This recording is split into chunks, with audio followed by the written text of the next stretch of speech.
to accept. And got it. Wonderful. I'm going to open things up.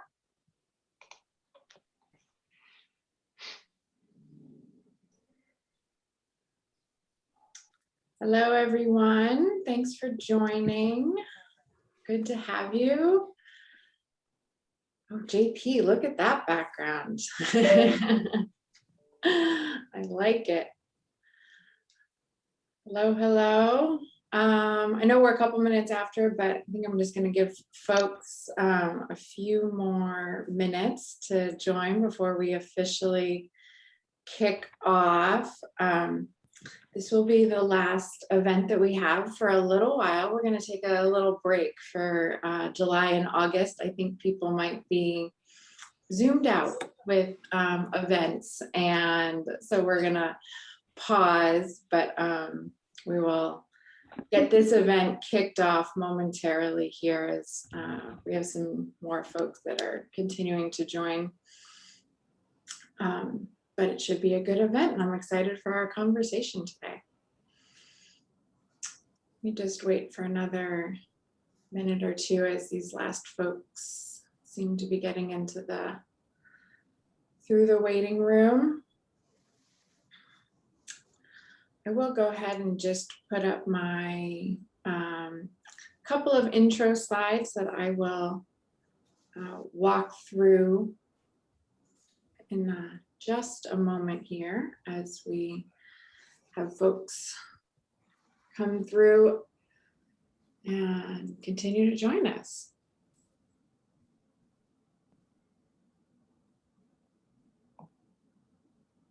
Okay. Well, maybe we have just 3 minutes after the hour here. Maybe I'll just go ahead and get us officially started. And I'm sure we're going to have some more people that come in as we go forward. But thank you, everyone, for joining.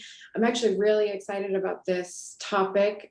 We have 3 great speakers, panelists today, all bringing different perspectives from their various experiences. So you'll get the official introduction from them momentarily.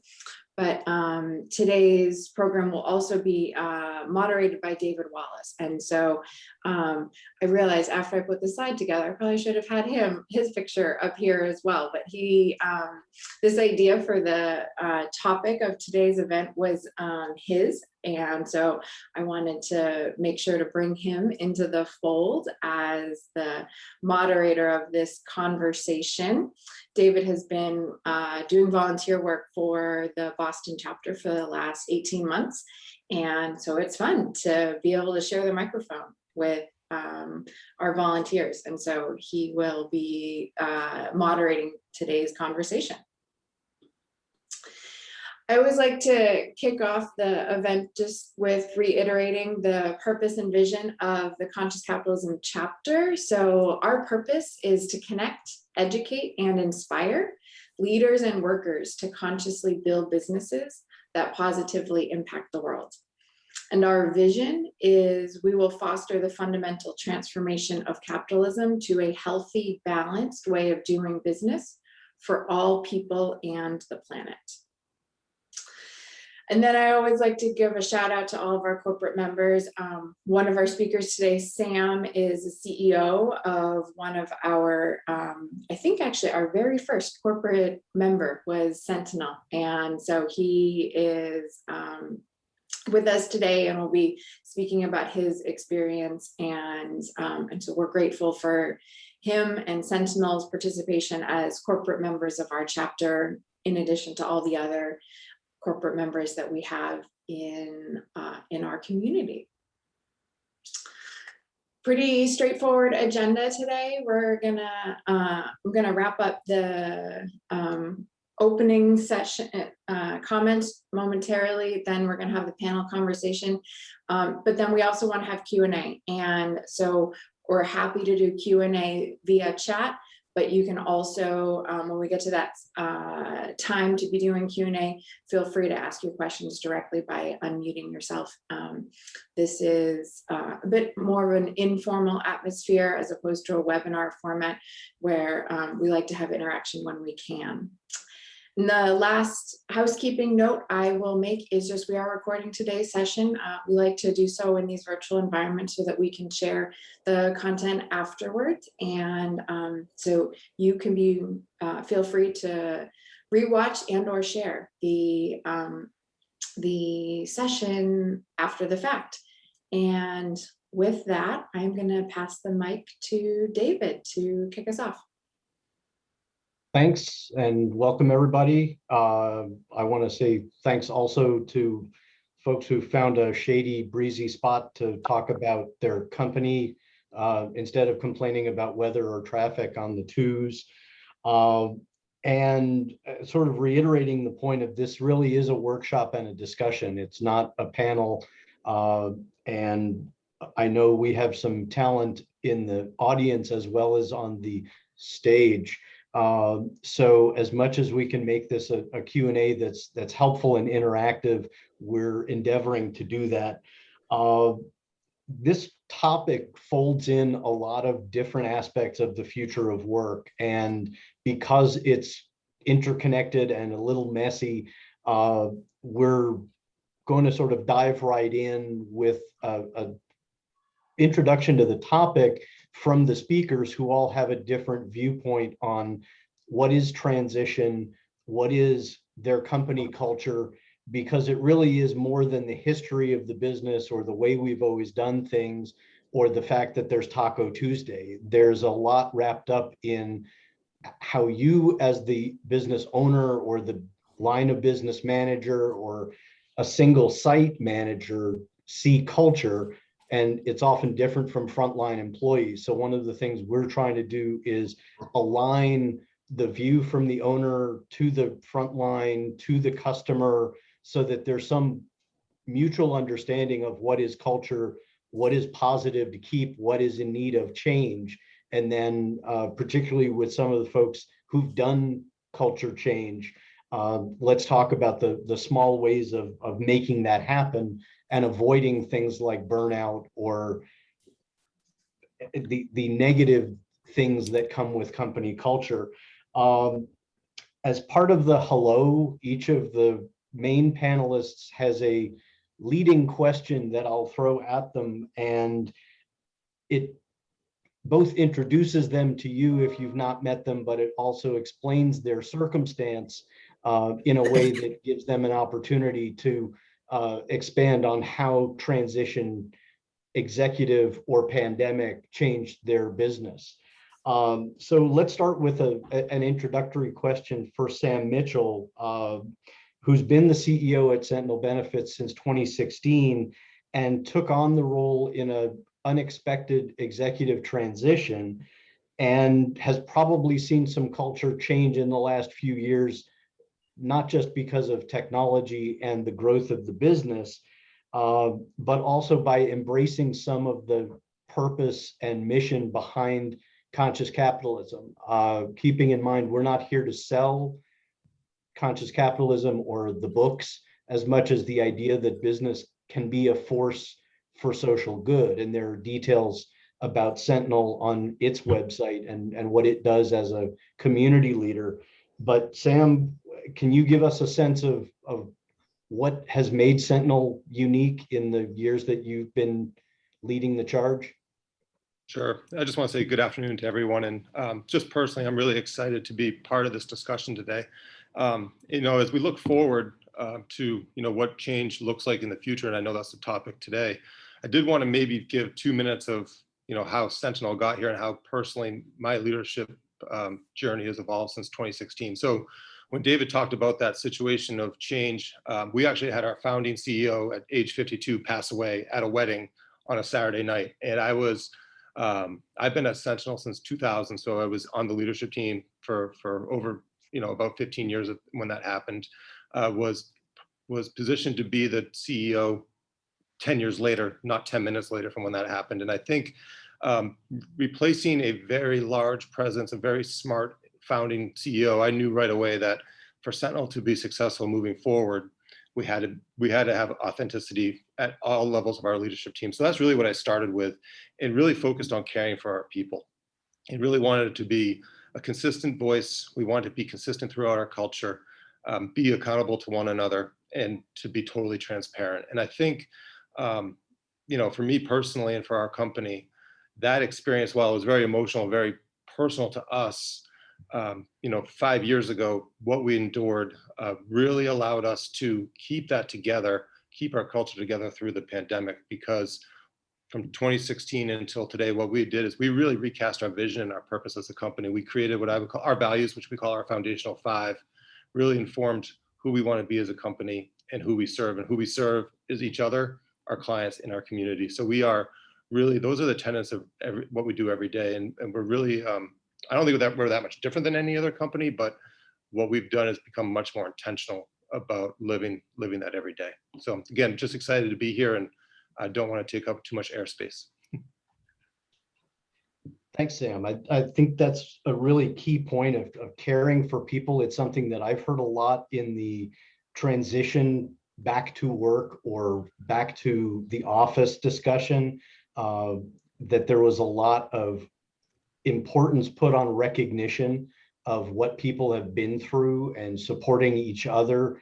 And people are now expecting that kind of support or that kind of understanding in ways that perhaps they didn't expect it in the workplace or didn't know to expect it before.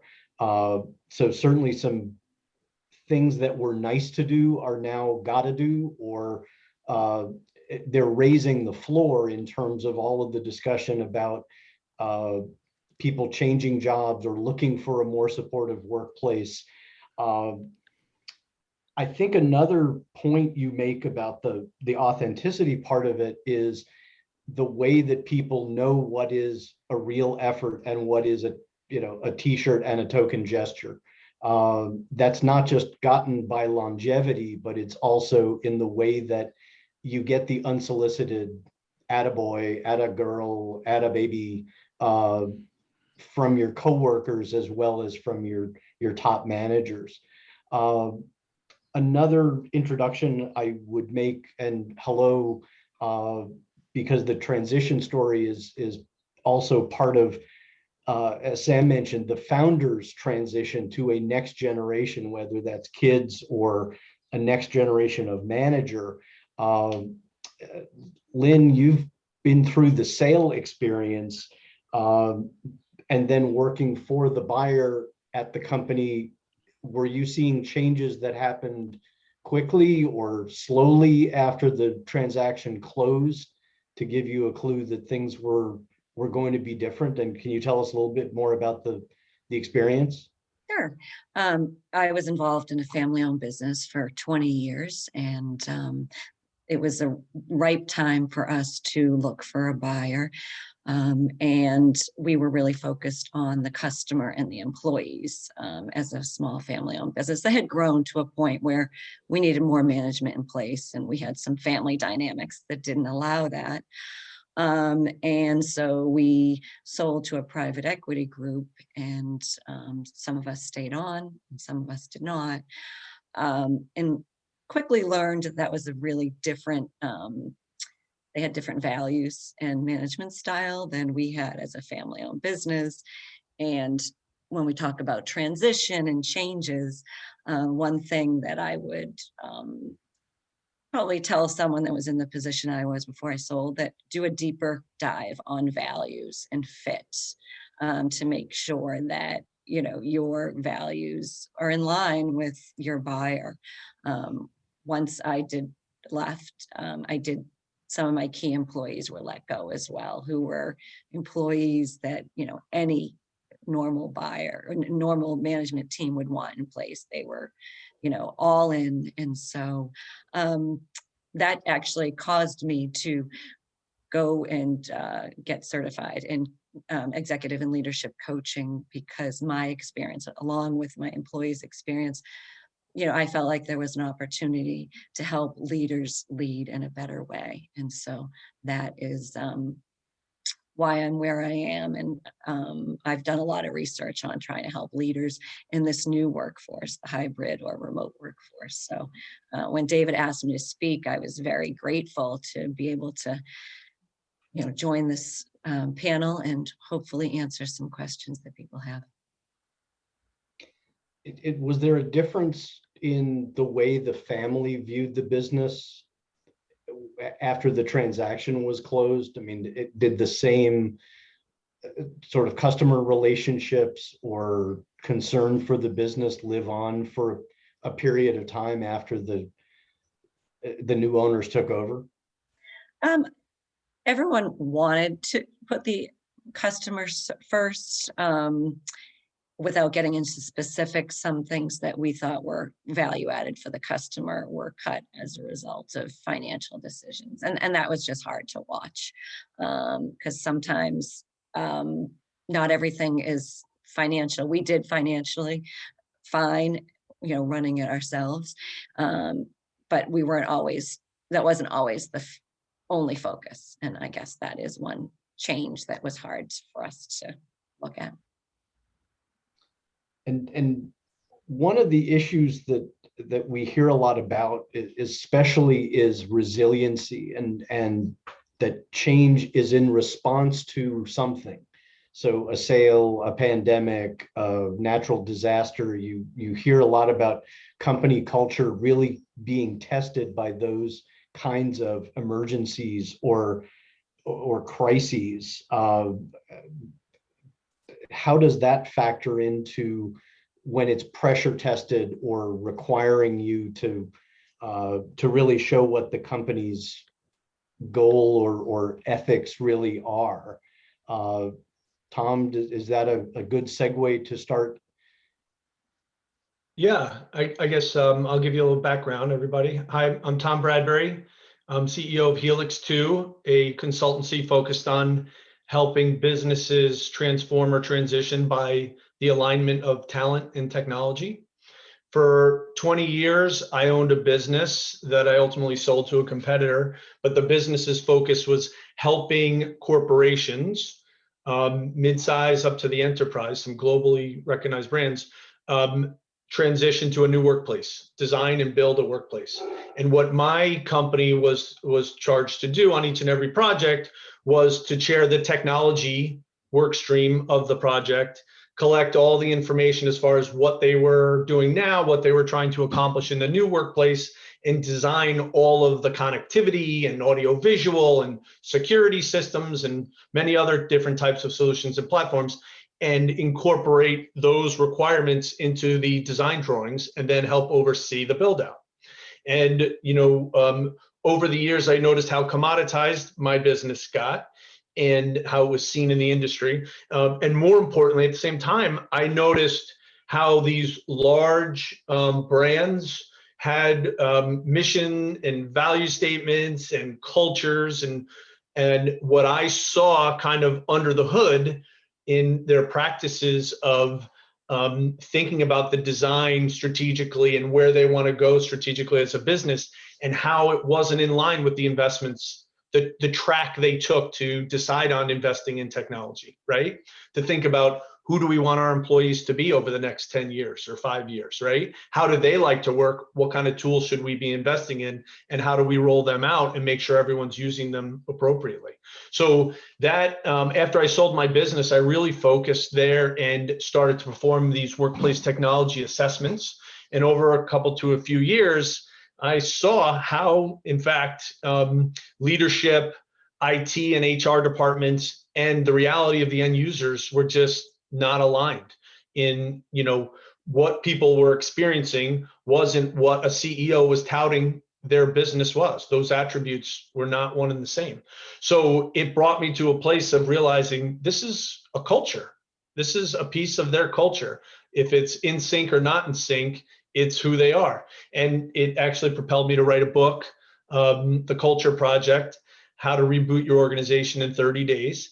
And it was really about, shaking a leader by his or her lapels and saying, go take a look for these 30 days and understand through these exercises, understand what's really going on in your organization. And you will see what's not a fit for what you deem your culture to be.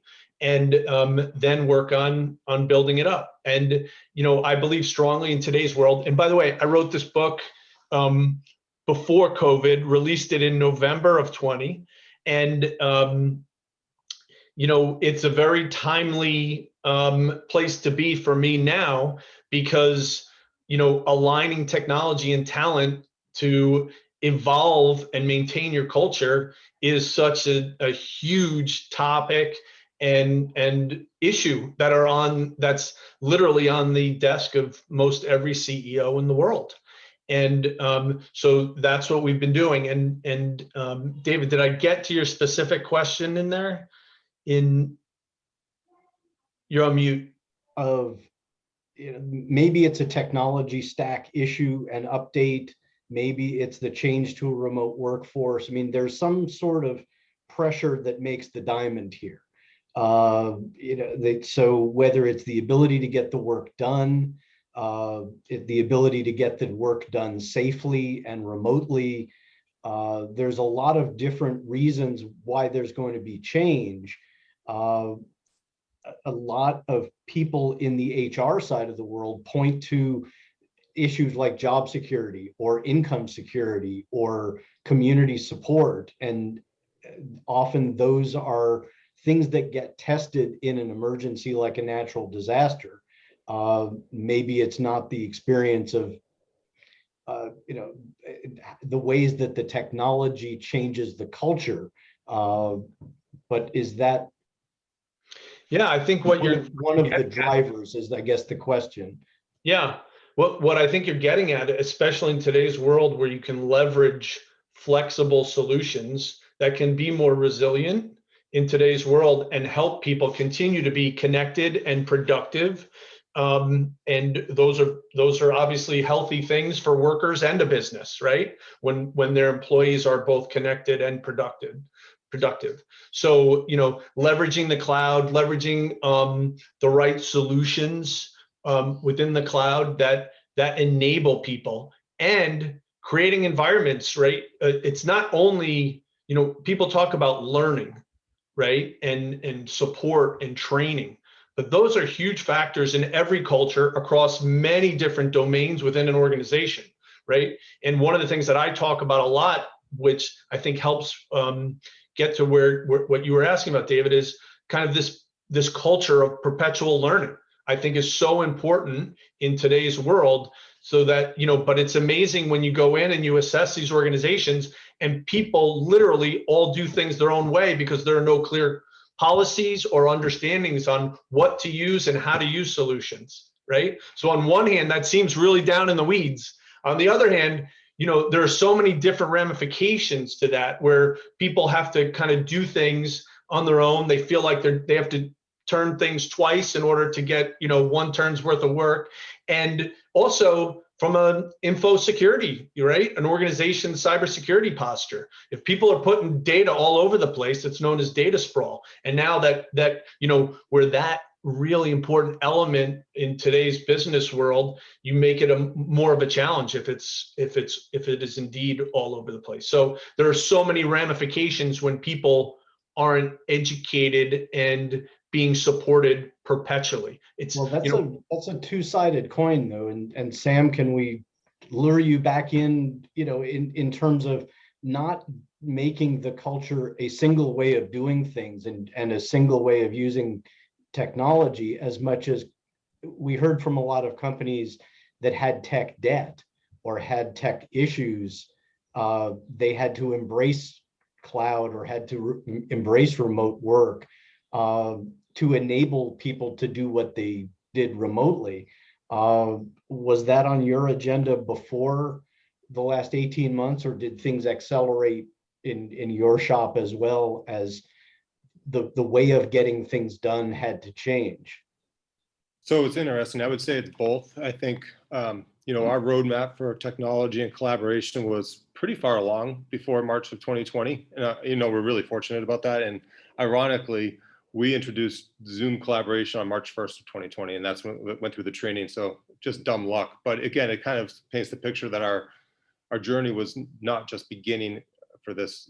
We've had a remote, we call it work anywhere, engaged everywhere, is one of our internal mantras, just to allow people the freedom to kind of work wherever they're most successful. And that's been going on for the better part of a decade.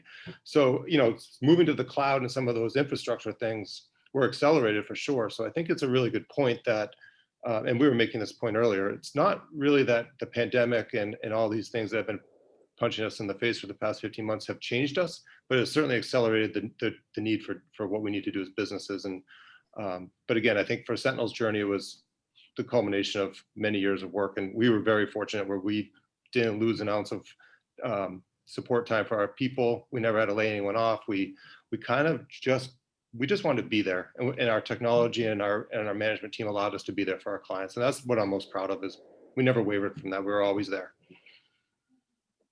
And Lynn, in your experience with this, of both the training and the support of helping both the executives to manage, but also the frontline workers to upgrade their skills and adapt to the new way of working, is that something you're seeing as happening in tandem, or is it in some way the ability of the technology enabled or the tech savvy to get a leg up It really their older counterparts?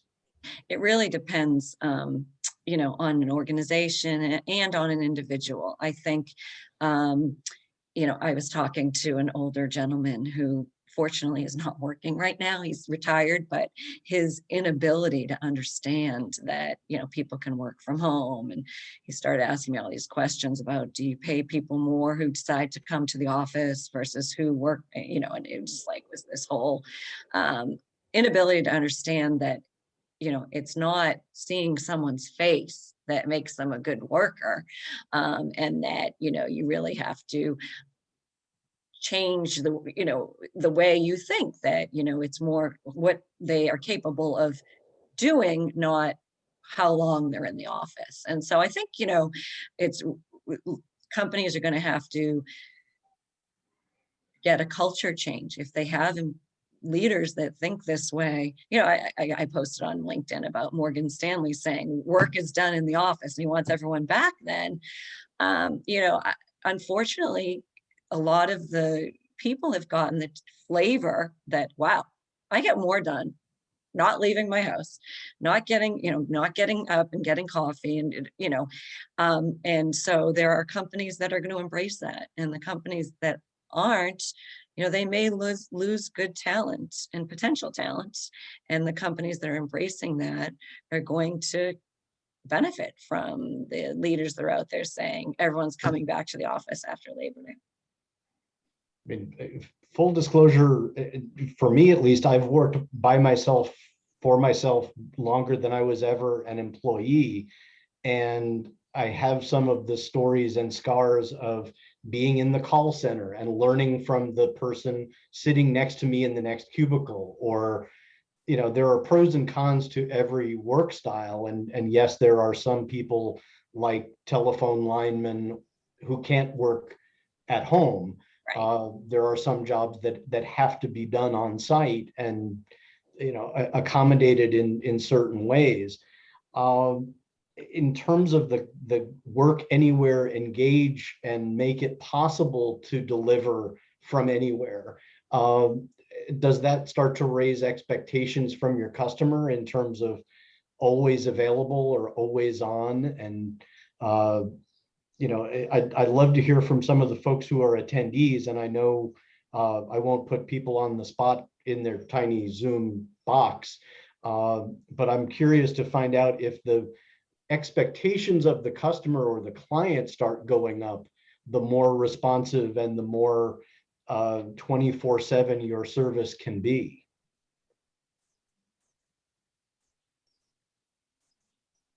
Is it okay if one of us talks? Or Always. I think, one of the things is that, leaders have to set parameters for their people. They have to make sure that their people aren't getting burnout. And ways of doing that are ensuring that they're not working 24/7, that they are having a normal work day, whatever normal means for their organization. And they're not being taken advantage of. Sam had said earlier that, the word intentional. leaders need to become more intentional. They need to check in on their workers to make sure, what are your work hours? How are you, not working, and how are you getting away from your computer? What are you doing for yourself in the day for you that separates what you're doing for, the company or your team?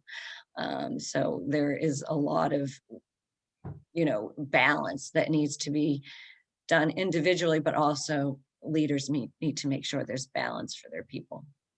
I think Lynn makes a really good point too, because what I've seen, at least from our clients, is maybe not that the expectation is that our team is going to work 24/7. And I don't know if anyone else would see this as truth or not, but we've seen, or I've experienced, that it's really what has changed over the last 15 months is the speed to which people expect an answer, because there's a lot more, you're staring at your screen all day. So I think time goes by slower or something happens, but what was acceptable turnaround times to get someone an answer, I think has been just expedited a lot. And I think that has put pressure on people, especially as not only are people working different hours internally at our companies, but our clients are as well. So what's important to them at 7 o'clock at night, because that's when they're working, I think it changes the game a little bit. We have to guard and protect our people against that and set proper expectations. Especially across time zones, right? I think, as you were talking, both Lynn and Sam, I was thinking of instances of when I am on with clients or companies that I'm advising, and I really feel like depending on any company where they're anchored, right? If they're an Eastern company or whatever, people on the West Coast kind of get the bad end of the stick, so to speak, where, this morning I had a call at 9 a.m. and, they asked me when I was free, and I told them 9 a.m. and, they made people from the West Coast get on at 6 a.m. Right. So it really, it's another tension, right, that I think will evolve and be worked out, right? But it's a necessary tension, and that's both unfortunate and fortunate, right? Where, people are going to keep pushing and people are going to keep holding like anything else. And we'll get through this probably I think it's going to be very interesting to watch. There are a number of different tensions around this, right? Like the expectations of when the workday starts and stops, where the work takes place, in an office or at home.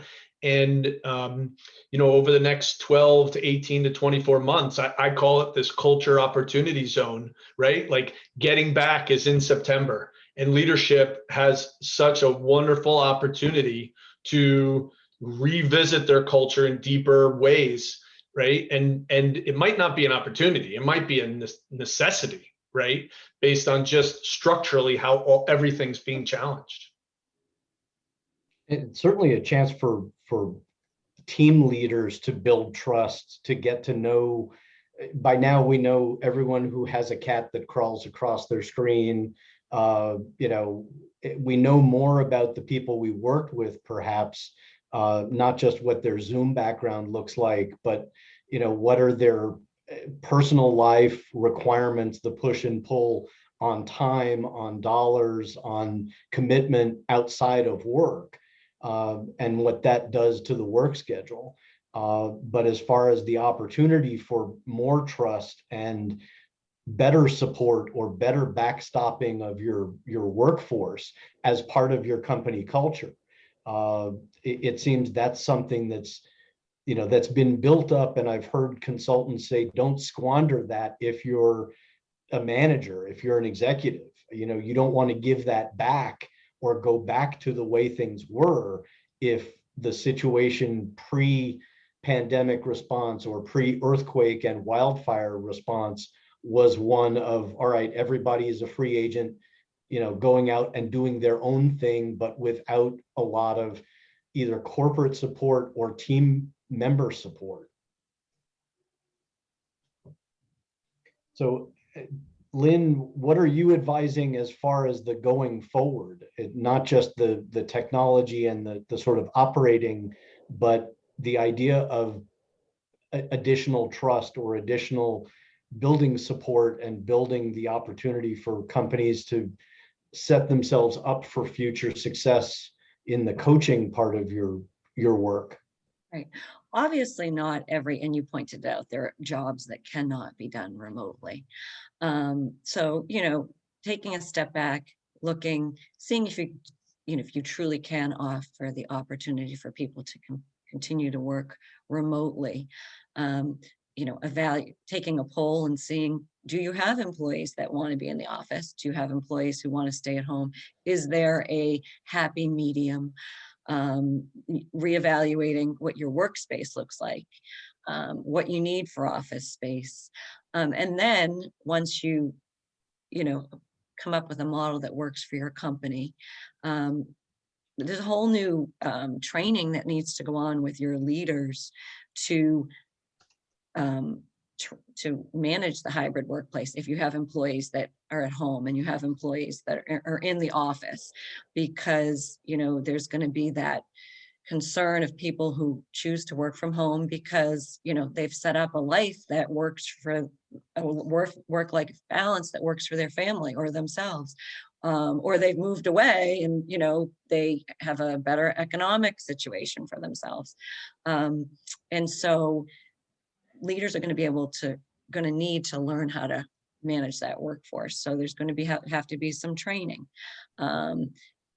Authenticity was a word that was used, intention, and then really being empathetic for your employees. You brought it up. We know more about our employees and some issues they may have, some losses they may have suffered, checking in about those, setting up, if the person isn't in the office, there's these leaders that think they have to be by the water cooler to know their employee, setting up one-on-one meetings that may just be to talk. It doesn't have to be, but also setting up realistic accountability standards. Someone might work 4 hours in the morning, have a break with their family and work their rest of their time at night, not really necessarily monitoring their hours, but what they produce and how, and then if it's not working, teaching them how to address it when it happens and not let it go on. So just that it being doesn't become a penalty, it becomes a life change or a sort of a learning opportunity rather than a penalty or a reason for discipline, in the way that, we tend to think a lot of school analogies apply in the workplace, of being called to the principal's office or getting in trouble if you can't deliver on a schedule. And Lord knows I've had enough "my dog ate my homework" moments, but in terms of getting away from that paradigm to the community model or the team model, what does that look like? If people aren't used to it, if they're accustomed to that fear the boss moment, can I impose on Frank Smith, whose blog and LinkedIn on driving culture change is not just nifty from a front seat driver's point of view? Is that change in mindset required when people come in to the office, to the workplace, Frank, and need to think of this as it's a community, not a schoolroom or a church room? Yeah, I mean, one of the keys to building good culture is always hinged on leadership and their engagement with the employees. And if you go anywhere that says they have a good culture and not the leaders, the leaders always say they have a good culture. If you talk to the people down in the organization and they say they have a good culture, they'll use words like family, community. Those kind of words are how they describe a good culture. And that takes a lot of intentional focus and time. And that's the part that, I see a lot of companies that are still in denial of, hey, we can work from home and we can have this great culture. And you can, but it takes a lot much more intentional effort. And that's where I see, for myself and my team, when we were working from home, I was spending 2 hours a day more trying to stay connected and having those one-on-one calls with my team and following up with, hey, on the group call, your energy seemed off, and having those one-on-one calls that I can have easily here in the office, like this. Now I got to schedule a time. And so my day actually spread out because of that, as the leader of the company. But it's that family feel. And there's just a lot of companies that are in denial that that's what it takes, and they don't want to put the effort and the time in that it takes to create a really great culture, because I'll tell people it's exhausting, but it's a good kind of exhausting. I mean, you walk away from it at the end of the day and you feel really good about the interactions that you've had, but people's lives are complicated, and you've got to be okay getting into the middle of that. Now, and I think changing the gear slightly from strategy to tactics, and this would be a good time in the hour to sort of open the door for conversation of what are some of the metrics or some of the indicators that you use as a test to see if culture is working or not working. Feel free to beam in from everybody's different point of view, especially if your business is a service business, if it's a location-based versus remote work. I mean, all of these are different inputs in terms of, is it employee churn? Is it employee happiness surveys? Is it attendance at the bowling team or the offsite? I mean, what are some of the ways that you, as the team leader in whatever capacity, set yourself a guidepost for, is this working? Is it not working? And maybe this is an opportunity to see whether Zoom and Zoom melt of people wandering away from the Zoom webinar is a good indicator of whether we've set the bar for ourselves reasonably well. And I think at Sentinel, it's been, I think that data is really important. And we've really simplified our check-in process and review process from that old employee personnel, that one mega review a year, performance, blah, blah, blah. And really 2 times a year, we're really just checking in on and we're just asking for self-reflection on, it's a happiness score, really. So really just, how are you feeling? How are you feeling in connection to yourself and but also in connection to Sentinel with our values and behaviors, and checking on that twice a year. And then, of course, we do a little bit of a deeper dive with some engagement surveys that are third party, which I think are important. And then really to see how people are engaged and connected to your culture, sometimes it's best just to ask clients, because that what they're delivering and representing your company as, I think, is the representation to our clients is a very telling thing as well. So I'm a big believer in data. Those are what we're doing, at a higher level. And then, of course, the pandemic, I think, Survey Monkeys, we all know how to use those now. We're doing those quite a bit, but sometimes I think just asking is the best way to go. I'll add into what Sam just said. I work at Sentinel as well, so I'll correct one thing that my CEO just said. That we do the happiness check-in 4 times a year, and as a director, I really like that because it forces that conversation. So somebody puts a number in there, they put a 7. You have that conversation. You get to say, okay, what does 7 mean? What does that even mean?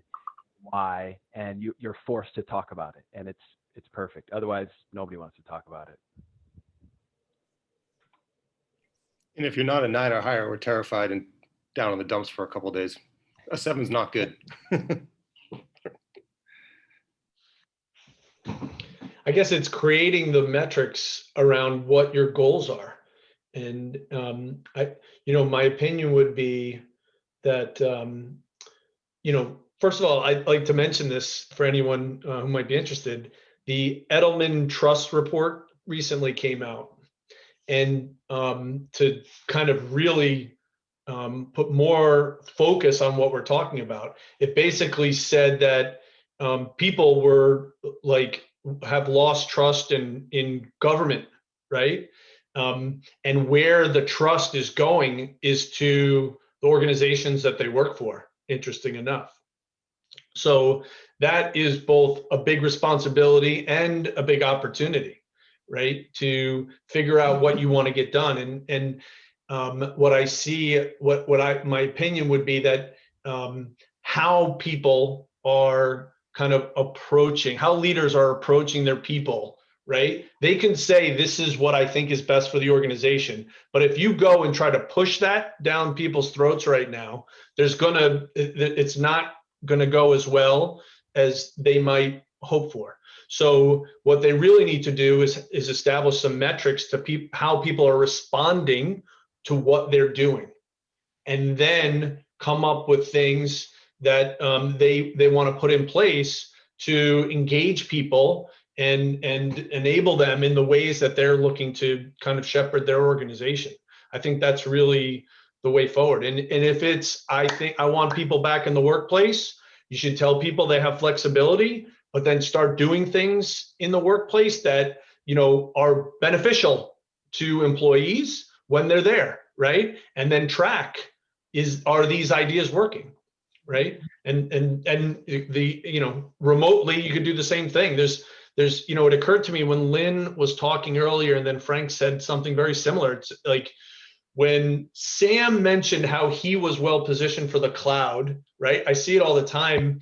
You know, mid-sized firms have had a hard time because they typically hire for operational prowess, right? There's not always room for strategic, you know, layers, right? So they have these operational people, experts, and many of them will get tied up with what's made them successful in their career to date. So they might not be comfortable shifting to the cloud, right? And it occurred to me when Lynn and then Frank talked a little bit that leaders right now, they aren't necessarily comfortable managing people remotely, using Lynn's example, right? But again, that word tension is here.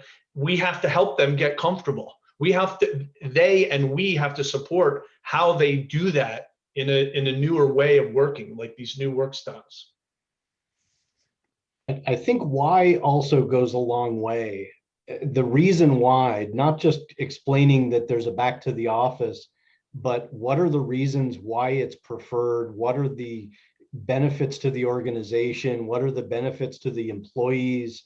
You know, the more you can engage about not just the decision, but the way it was reached and the reasons why underlying it, goes a long way toward building that kind of trust. I think the Edelman Trust Barometer is a good gauge of what employee sentiment is in believing that the company that they work for or the boss they work for has their best interests at heart. A lot of consulting groups are doing the same kinds of pressure testing of, do you really think that your company is doing the right thing the right way? And if not, what is your solution? Because the view from the corner office of how you do your job gets back to a point we talked a little bit about earlier. Do you have the skills? Do you have the tech tools? Do you have the cultural support to deliver the best service? And a lot of frontline workers don't necessarily see it 100%, but even if you could get them to 85% with a why, or we're doing this for a reason, not just because it's policy, that goes a long way toward getting buy-in or getting some sense of you have an ownership stake or a participation stake in these decisions that are being made. And I will add to that, David, that once they say why, you know, employees who are on the fence about whether they want to work for that organization going forward will decide whether, you know, their values align with the company. If the reason doesn't make sense to them, then they'll go find a company whose values, you know, who values them as an employee enough to let them work a hybrid or let them work from home because, you know, they value work-life balance for employees, where the guy that's saying work is done here, and that's how it's done, that might not align with their values. And getting into the weeds a little bit, I mean, you can see companies doing a very thorough reevaluation of what do they do, why do they do it, where do they do it, how do they do it. Two examples in case somebody wants to steal my homework. One is HubSpot, that did a global reevaluation of all of their employees, their job spec, and did their job spec line up with where they were, how they were, in terms of, if you're a security guard, no, you can't work from home, but maybe you want to transfer and apply for a new job that's more fitting with your geography, your work preference, your work style. Another is National Lumber. For those of you not in the Boston area, it's a home center that does home renovations and hardware sales. On their website, they have a very clear track for, do you want to apply for a job that's front of the house in retail or back of the house in customer service or call center or something that doesn't require personal in store or in location types of work. So the more you go back to the start of, let's reimagine the staffing needs, the location needs, the office and facility needs, that goes a long way towards saying to your employees, we want to make this a job that you want to stay at. It's an interesting point though, David, because, in a lot of ways, as hard as leading and managing through the pandemic was, I can see a lot of different examples of it's going to be harder now because now there's choice. And now we have to make the right choice for the right people in our company. And I look at what you had said, and I think you're exactly right.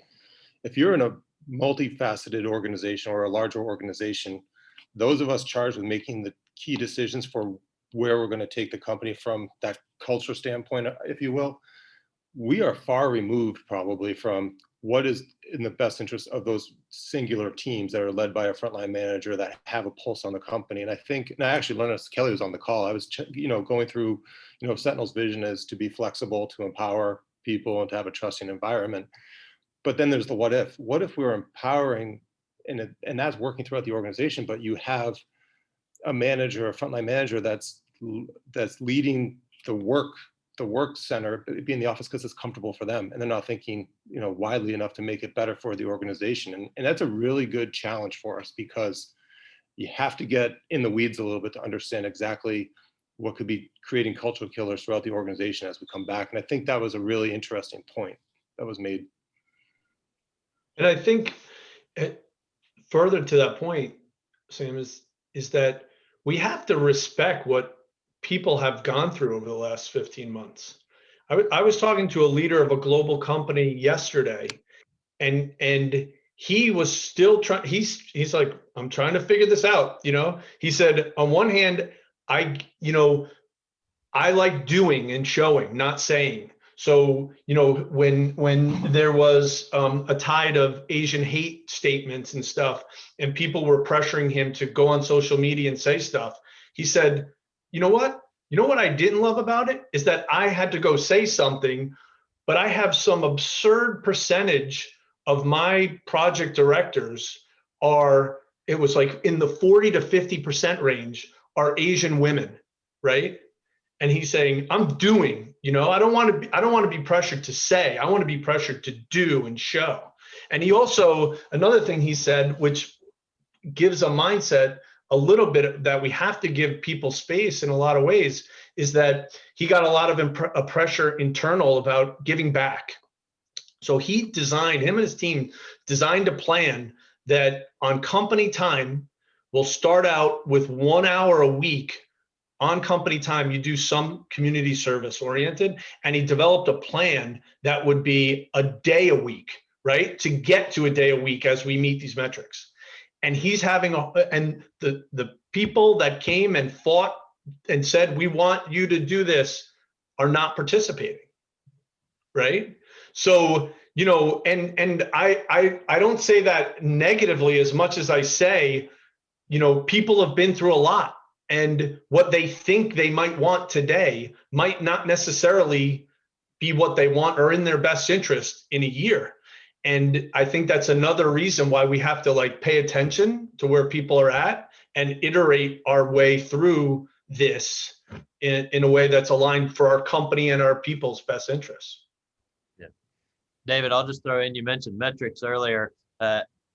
You'll find out I like to simplify stuff just because my brain doesn't hold a whole lot of stuff at one time. But similar to the happiness kind of statistic that the Sentinel was mentioning, the one metric that I track is, does everybody in my company get 30 minutes or more a week with their direct supervisor? And if they're spending 30 minutes a week with their direct supervisor, you're clearing up a lot of these conversations of, the biggest pushback I get that is we don't have something to talk about every week. I can promise you those weeks you don't have something to talk about, you're probably going to learn the most important thing that you needed to learn about them personally, or how you could be of helpful to them, or service or help support them in their job or family or whatever. And so if I'm tracking one metric, it's time with your direct supervisor. Frank, do you feel like pre-pandemic, was that part of what you looked at? And Yeah. during the pandemic, when that was obviously a more of a remote connect, any differences that you learned from? Yeah, we actually upped that when we went to remote work. My team freaked out. We did 3 meetings a day on Zoom. And when we came back to the office, our team will tell you we came back closer than we left because we dedicated that time. And they weren't long meetings, but it was, sometimes work related, sometimes what are you binge watching on TV, trying to recreate those water cooler moments. But specifically with your direct boss, we did this before the pandemic, and it helps. You can do it whether it's virtual or in the office. It kind of covers the gamut there, and that's why I like that. Just hey, you as a leader, you're supposed to be spending time with your people, and if you're not, then you don't have the right information. So go spend time with your people.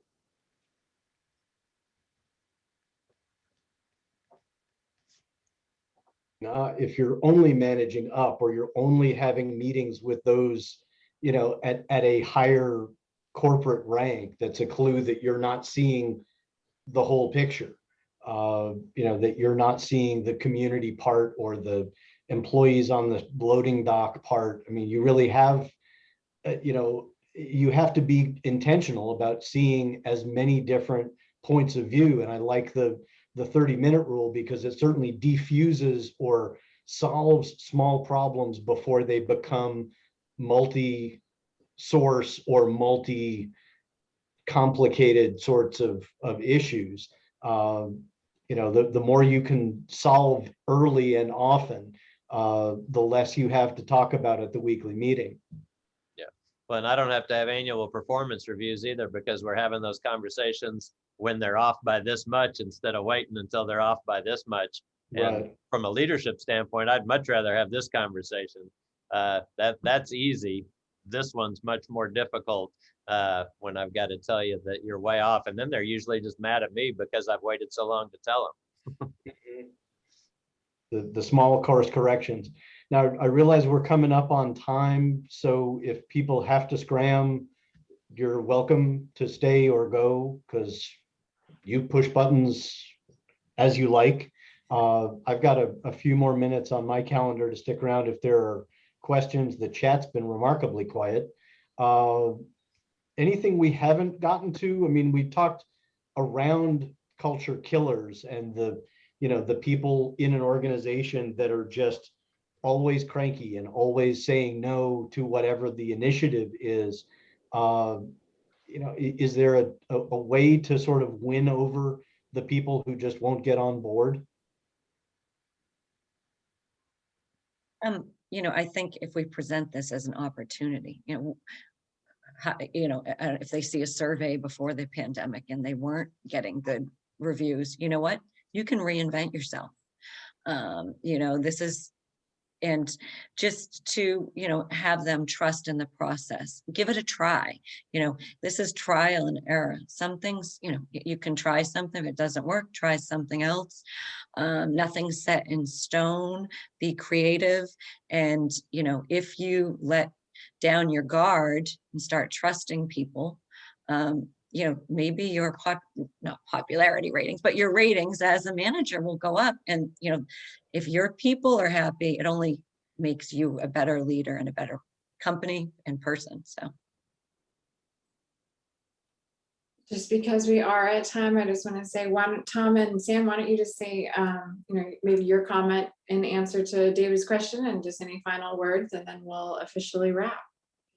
Sure, I can go real quick. For me, it's pretty simple. I think be transparent and be authentic. I think that gets you a long way in life. And I think if people can see your realness it will take our company further and further. So those are the two things I try to live by, and hopefully I am. But thanks a lot. This was awesome, by the way. I enjoyed this quite a bit. Thank you, Sam. Thanks all. Go ahead, Tom. Yeah, going forward, I think it's really putting things in place to support people. I mean, everything Sam just said and Lynn said are obviously super important in my work. I just think it's so important to continue to grow myself, to help not only those who work for me, but the clients that I work with, to help them too. I got a couple of awesome nuggets today. What's top of my mind is how we help leaders adjust to all the different angles. And, you know, the first thing that comes to mind is what Frank said, which what he was doing from a leadership style pre-pandemic at those 30-minute meetings a week for direct reports. Like, that's a wonderful, and I'd love to hear your opinion on it, Lynn. That's a wonderful tip, or even maybe part of the construct of how people manage remote employees, right? So where that was, again, your style all along, that might be a way to make sure there's more equity between, you know, the remote employee versus the employee that's coming to the office and rubbing elbows with the manager all day. So, you know, those are the tidbits that I think are brick by brick. We're gonna help leaders evolve their organizations. Great, thank you. Lynn, any final words or maybe a response to that? No, I think we've, you know, all said it. One thing that we didn't touch upon that just when Tom said something sparked it is, you know, if you are managing a hybrid workplace and you have employees in the office and outside the office, when you have group meetings, it's really important to have everyone on the same playing field. So everyone's on their Zoom on their computer, and you don't have, you know, people at home watching all these people in a conference room and feeling like, oh, I should be there because I'm gonna, you know, they're getting more out of it, or they're the manager, you know, the leader's seeing them and they're only seeing me on a screen. So that's one tidbit that has been like a theme throughout a lot of the things that I've been reading. That's the number one thing about the pandemic is we all figured out how to do meetings, because Zoom, I mean, it was a disaster at our company anyway, but Zoom meetings are here to stay, I think. Right. Fair. Absolutely. Awesome. Well, thank you so much, all you guys. I think we had a smaller attendance today because people are probably a little tired of Zoom, but fortunately we had such great content. This will be easily reused for the full length recording, as well as kind of on social, and some, I think, really helpful tidbits that we'll be pushing out on social as well. So thank you, David, for this idea and the moderating of the conversation. And I will say goodbye for the summer. Enjoy your summer, and I hope to see you all soon, hopefully in September. And I think there's going to be some in-person connection that we can be doing in the Boston community, so that'll be fun. So enjoy your day, enjoy your summer. Talk to you all soon. Thank you so much. Thanks all. Thank you. Bye. Yeah.